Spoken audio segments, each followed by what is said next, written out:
날씨가 불볕더위, 가마솥더위, 떼약볕더위, 아주 더위가 심각하게 아침, 저녁, 밤, 낮 할 것 없이 이렇게 더위가 극성을 부리고 있습니다. 그래서 우리는 이 더위를 지혜롭게, 슬기롭게 잘 보내야 될 줄로 믿습니다. 이제 8월 첫 주일이 되었습니다. 이제 올해 더위도 8월 한 달만 잘 견디시면 아침, 저녁으로 선선한 가을이 우리를 맞이할 것이에요. 오늘 본문의 예수님은 십자가에서 대속의 죽음을 당하시고 난 다음에 안식일이 시작되는 2시간 전 극적으로 무덤의 장례를 다 마치게 하시고 안식일 다음에 이제 3일째 되는 날 주일 아침 부활하셨어요. 이렇게 예수님의 죽음은 사망 권세를 이기고 부활하셨어요. 그래서 기독교에서 예수님의 부활은 가장 큰 핵심이고 가장 중요한 사건이에요. 이 세상에 존재하는 모든 신들이 많이 있어요. 그러나 죽음을 이기지 못합니다. 그러나 우리가 믿는 예수 그리스도만은 죽음을 이기시고 부활하셔서 이 자리에 우리가 함께하고 있다라는 것을 믿으시길 바랍니다. 그러므로 예수님의 부활은 단순하게 살아나는, 마르다나 마리아 동생 그 나사로가 죽었다가 살아난 소생이 아니라는 얘기예요. 예수님의 부활은 시공을 초월한 거룩한 영광의 몸으로 새롭게 태어나는 것을 말하고 있는 것입니다. 예수님은 성금요일 십자가에 못 박혀 분명히 돌아가셨어요. 십자가에 못 박혀 다 이뤘다, 테텔스타이라고 마지막 말씀을 하시고 숨을 거두셨어요. 그리고 예수님의 시신을 무덤에 안치하는 그 장례를 다 마쳤어요. 안식 후 첫날의 주일 아침에 이제 막달라 마리아와 다른 여인들이 예수님의 그 시신의 무덤에 찾아가서 향품을 다 시체에 바르려고 했는데 무덤 안에 예수님 시체가 없어진 것을 발견하게 되죠. 그래서 오늘 본문에서 말씀하신 예수님의 그 부활의 증거, 예수님의 그 부활의 증거, Resurrection of Evidence, 부활의 증거라는 제목으로 예수 그리스도의 부활을 증거하겠습니다. 첫째, 예수님의 부활의 증거는 무덤의 시신이 없어진 것으로 증명한다라고 말씀을 하고 있어요. 오늘 본문 1절, 2절 말씀 제가 다시 한번 읽겠습니다. 안식 후 첫날 이른 아침 아직 어두울 때 막달라 마리아가 무덤에 와서 돌이 무덤에서 옮겨간 것을 보고 시몬 베드로와 예수의 사랑하시던 그 다른 제자에게 달려가서 말하되 사람이 주를 무덤에서 가져다가 어디에 뒀는지 우리가 알지 못하겠다 하니, 예수님 무덤에 예수님 시신이 없어진 것을 발견한 자는 오늘 본문에서 막달라 마리아라고 말씀을 하죠. 요한복음에서. 그런데 다른 복음서 마태나 누가나 마가복음에서 보면 다른 마리아와 또 막달라 마리아와 사도 요한의 어머니 살로메 등 여인들이 함께 예수님 무덤에 간 것으로 말씀을 하고 있습니다. 안식 후 첫날 즉 주일 새벽에 일찍 예수님 무덤으로 가서 예수님 시신에 향유를 발라 드리러 갔는데 가서 보니까 무덤에 예수님의 시신이 없는 것이었어요. 깜짝 놀란 거죠. 깜짝 놀라 막달라 마리아는 예수님의 제자들이 달려가서 이 사실을 알려줍니다. 그런데 다른 복음서 마태나 마가나 누가복음에서는 예수님의 제자들이 그 막달라 마리아 말이 너무나도 황당하다, 허황되다 해서 막달라 마리아 말을 믿지 않았다고 기록하고 있어요. 그런데 오늘 요한복음의 말씀은 베드로와 요한이 예수님 무덤으로 달려갔다라고 말씀을 하고 있어요. 오늘 본문 3절에서 7절 말씀을 제가 쭉 읽겠습니다. 베드로와 그 다른 제자가 나가서 무덤으로 갈새 둘이 같이 다름질하더니 막 뛰어갔다는 얘기입니다. 그 다른 제자가 베드로보다 더 빨리 달려가서 먼저 무덤에 이르러 구부려 세마포 놓인 곳을 보았으나 들어가지는 아니하였더니 시몬 베드로도 따라와서 무덤에 들어가 보니 세마포가 놓였고 또 머리에 쌌던 수건은 세마포와 함께 놓이지 않고 딴 곳에 개어있더라 말씀하고 있습니다. 사랑하는 여러분, 무덤 안에는 당연히 시신이 있어야 합니다. 근데 예수님의 무덤은 예수님의 시신이 없어요. 이것은 너무나도 분명한 부활의 증거다라고 말씀하고 있어요. 예수님 부활은 기독교 신학에서 가장 핵심적인 사건이라고 제가 처음 말씀드렸죠. 예수님 부활에 대해서 그래서 역사학자나 신학자나 변증학자들은 예수님의 부활을 뒷받침한 주요한 증거들을, 역사적인 사건들을 이렇게 증언하죠. 첫째, 예수님의 빈 무덤이 예수님의 부활의 증거다라는 이야기를 합니다.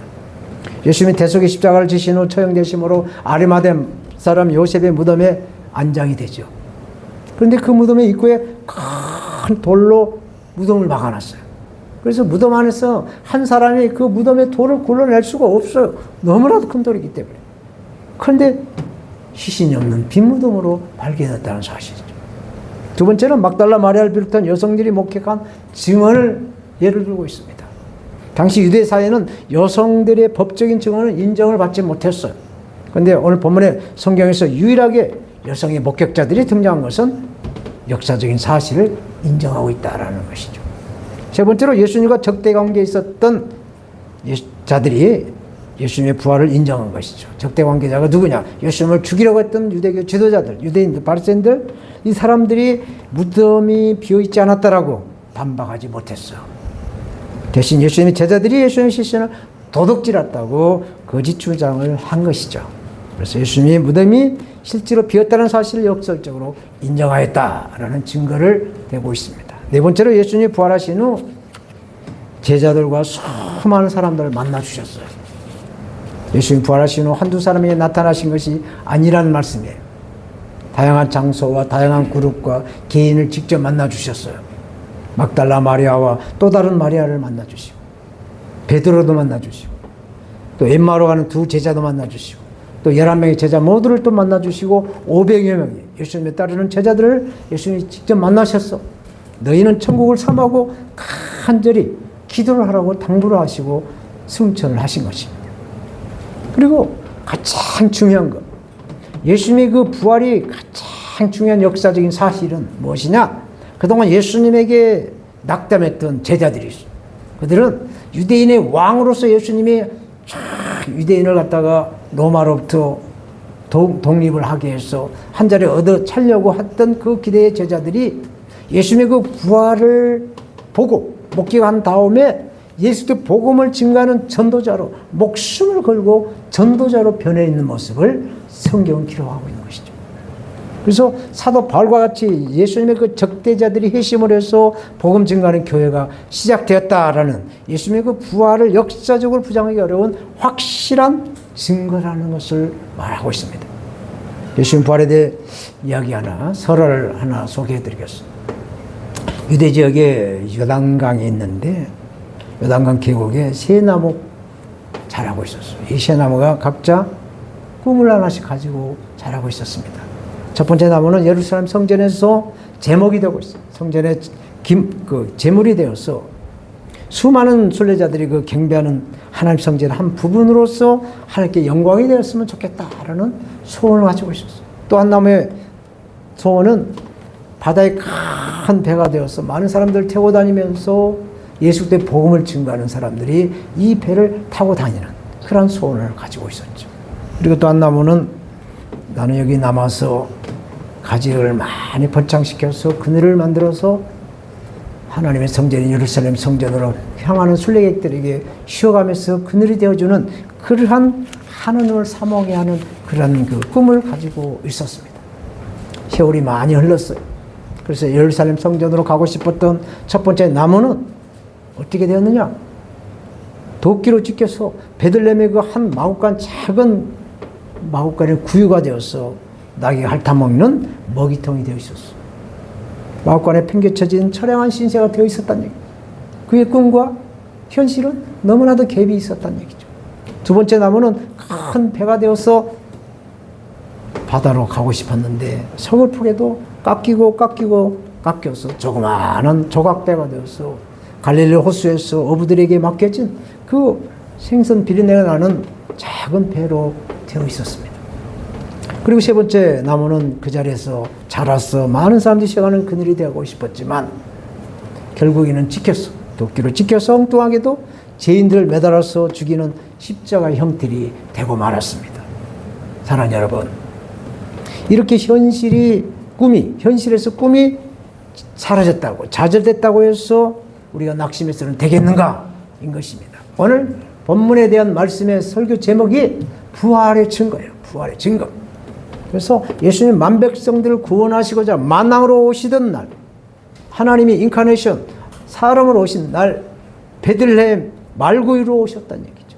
그래서 첫 번째 나무는 말구가 되어 꿈보다 더 큰 영광을 입은 부활의 소망이 되었다라는 이야기입니다. 두 번째 나무는 다시 세월 흘러가서 이제 갈릴리 호수에 밤이 맞도록 고기 한 마리 잡지 못하던 베드로 배를 하나 예수님이 빌려서 그 배에 올라가셨어요. 그 수많은 그 예수님을 따르던 사람들을 갈릴리 호수 그 언덕에 앉혀놓고 천국 복음을 전가합니다. 그리고 나서 베드로에게 밤새 그물을 던져봤지만 한 마리도 잡지 못했던 그 베드로에게 저 깊은 데 가서 그물을 내려봐라. 그 말을 들은 베드로는 고기를 그물이 찢을 돈으로 잡아 올렸다는 얘기죠. 그래서 이 베드로는 뜻밖에도 영광을 누리는 그런 부활을 체험하는 그런 그 나무의 모습을 보게 됐다는 얘기입니다. 그리고 마지막 세 번째 나무는 또 세월이 쭉 흘러서 세 번째 나무의 소원은 죄인들을 매달아 십자가로 전락이 되어버렸지만 만백성들이 추앙받는 거룩한 십자가로 부활이 됐다는 것을 예수님이 달린 그 십자가로 부활이 됐다는 것을 생각할 때 이보다 더 큰 영광이 어디 있겠느냐라는 꿈에는 이야기지만 우리에게 새롭게 도전을 하게 하는 그러한 말씀, 그러한 설화인 것입니다. 그러므로 우리는 반드시 우리의 꿈이 이루어질 줄 믿는다라는 것을 꼭 기억하시기 바랍니다. 우리의 기도 제목도 반드시 응답이 된다는 것을 믿으시고 포기하지 않고 끊임없이 부활의 영광을 위해 한 걸음 한 걸음 나가시기를 바라겠습니다. 이 무더위가 아무리 극성을 부린다 하더라도 한 걸음 한 걸음 나가시다 보면 8월도 이제 한 주 돼서 더위는 사라지고 이제 에어컨도 이제 사라지게 될 것입니다. 두 번째로 예수님의 그 빈 무덤을 본 뒤에 부활을 믿었다라고 말씀을 하세요. 8절 9절 그때야 무덤에 먼저 왔던 그 다른 제자도 들어가 보고 믿더라. 먼저 왔던 그 다른 제자도 들어가 믿더라. 저희는 성경에 그가 죽은 자 가운데서 다시 살아나야 하신 말씀 아직 알지 못하더라. 이에 두 제자가 자기 집으로 돌아가니라. 와서 시체에 무덤이 없는 것을 보았지만 성경에서 말씀하는 죽은 자 가운데서 다시 살아나야 한 그 말씀이 무엇인지를 깨닫지 못하고 성경에서 말씀한 것이 이렇게 응답으로 예언과 또 이렇게 성취가 됐다는 것을 깨닫지 못하고 이 베드로와 이 사도 요한은 자기 집으로 돌아가 버렸다는 말씀을 하고 있습니다.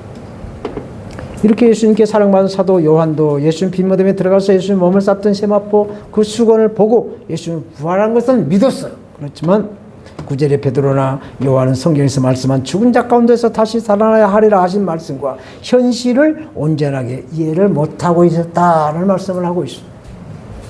이렇게 갑자기 큰 일을 당하게 되면 너나 말할 것 없이 우왕좌왕 꿈인지 생시인지 모르게 될 것입니다. 그래서 베드로와 요한은 그 현장을 벗어나 자기 집으로 돌아가 버렸다라고 말씀을 하죠. 그런데 이 막달라 마리아 이름이 참 좋죠. 막달라는 거예요. 막 주세요.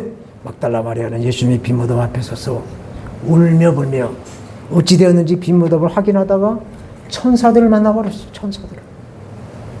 11절 13절 말씀 봅니다. 마리아는 무덤 밖에 서서 울고 있더니 울면서 코뿔여 무덤 속을 들여다보니 흰 옷 입은 두 천사가 예수의 시체 뉘었던 곳에 하나는 머리편에 하나는 발편에 앉았더라. 천사들이 너희 어찌하여 오느냐? 가로되 사람이 내 주를 가져다가 어디든지 내가 알지 못함이다. 빈 무덤 앞에서 마리아가 할 수 있는 것은 그저 우는 것뿐이었어.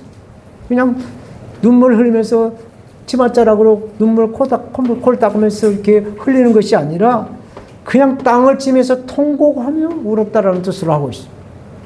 그래서 왜 이렇게 막달라 마리아가 이렇게 통곡하면서 예수님의 무덤 앞에서 울고 있었을까? 제가 이 설교를 준비하면서 생각해 보니까 오라비 나사로를 예수님이 죽었는데 살려내 주셨죠. 그리고 또 예수님이 말씀을 전하는데 그 언니 마르다는 음식 준비하느라고 정신없어서 아 주님 저 마리아 좀 나한테 와서 좀 도와달라고 좀 해주세요. 예수님 뭐 드릴 음식을 좀 준비해야 되는데 도와주지도 않고 예수님 발목에 앉았습니다 했을 때 예수님께서 말씀하신 것 마르다야 먹을 거 하나만 있으면 된다.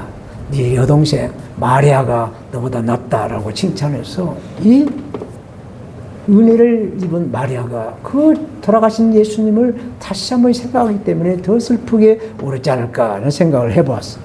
그래서 이른 아침 새벽에 예수님 시신에 향유를 발라드리려고 무덤에 갔던 막달라 마리아.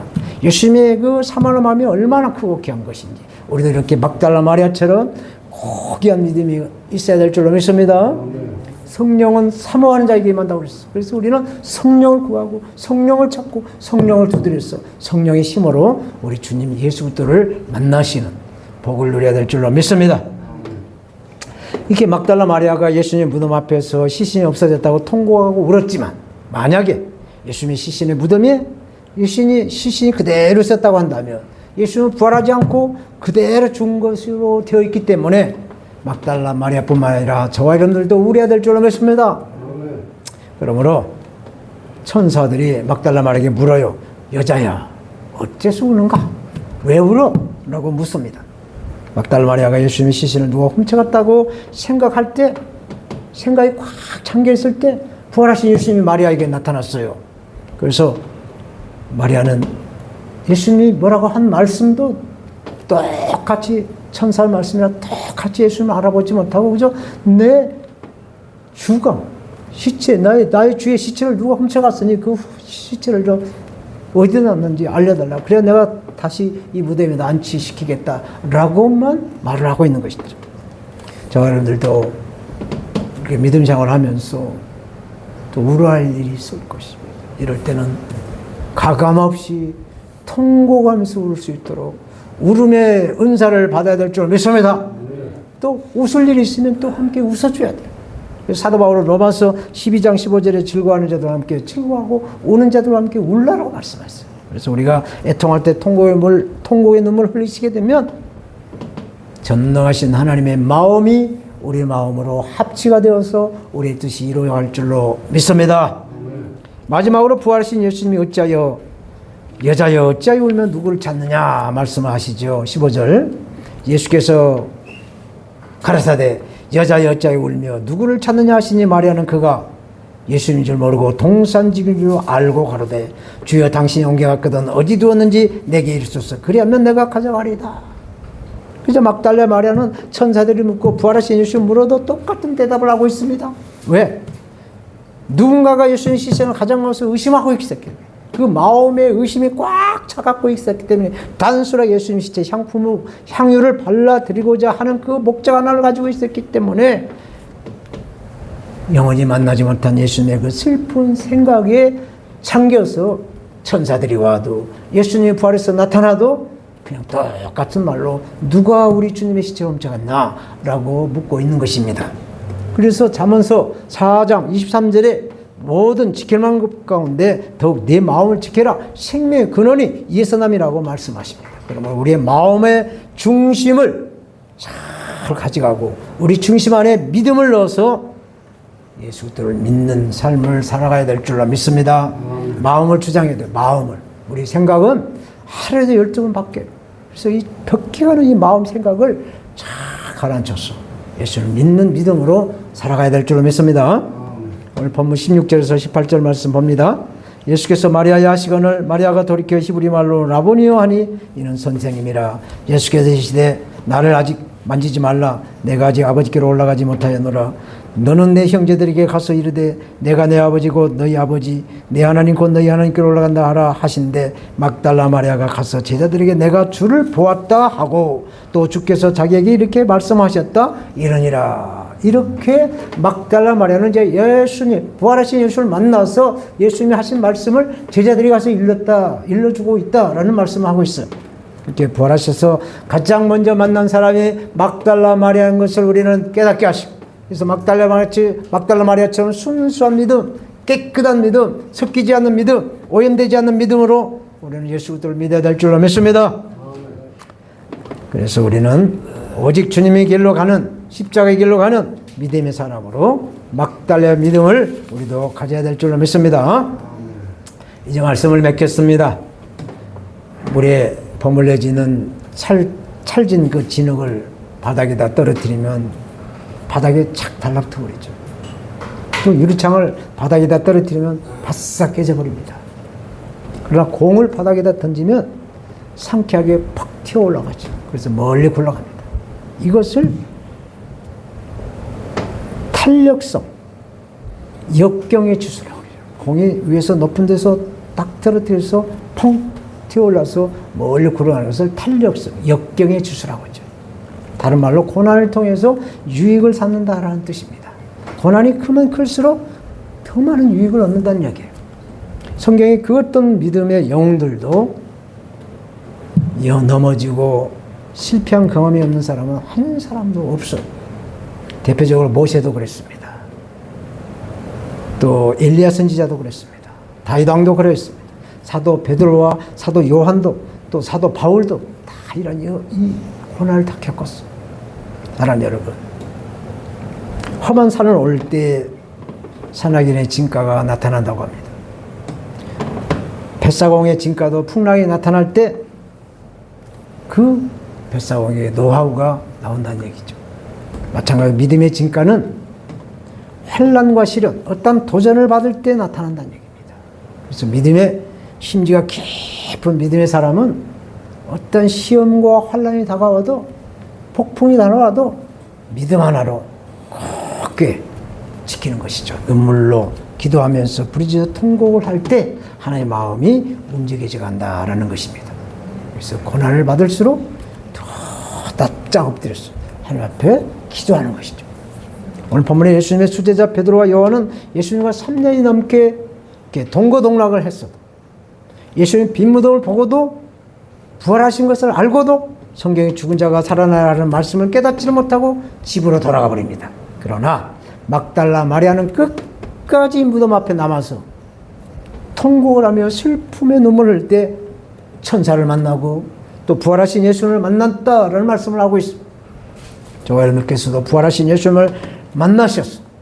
우리 영혼이 잘되고 범사가 잘되고 강건하여지려면 이렇게 막달라 마리아처럼 끈기 있는 믿음으로 이 세상에서 예수 그리스도 이름으로 이 세상을 이겨낼 줄로 믿습니다.